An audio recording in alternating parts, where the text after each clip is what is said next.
আজকে আমরা যাবো একটা বিয়ে বাড়িতে, তার জন্য সবাই রেডি হয়ে গেছি। এই লাল আর কালোর মধ্যে একটা শাড়ি পরেছি। এটা আমাদের বাড়ি থেকে বেশি দূরে ছিল না, তাই সবাই মিলে হাঁটতে হাঁটতেই চলে এসেছি বিয়ে বাড়িতে। বিয়ের মণ্ডপ আর ওইদিকে কনের ফটোশুট হচ্ছে। বিয়ের মণ্ডপটা খুব সুন্দর করে সাজিয়েছে। এখানে কিছুক্ষণ বসে গেলাম ফুচকা স্টলের দিকে ফুচকা খেতে, আরও ছিল কফি, ছিল কফিটা খাইনি। আবারও কিছুক্ষণ বসে গেলাম খাওয়া দাওয়া করতে। হচ্ছে বিয়ে বাড়ির মেন গেট, টুনি লাইট দিয়ে খুব সুন্দর করে সাজিয়েছে। আর এটা হচ্ছে বিয়ের মেনু, কি কি আছে মেনুতে একটু পড়ে নাও।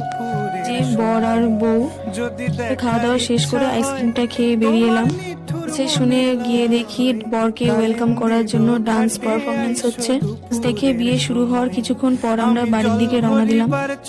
ওটা এইটুকুই। ভিডিওটি কেমন লাগলো কমেন্টে অবশ্যই জানিও, আর ভালো লাগলে লাইক শেয়ার করে চ্যানেলটি সাবস্ক্রাইব করে দিও। দেখা হচ্ছে পরের ভিডিওতে।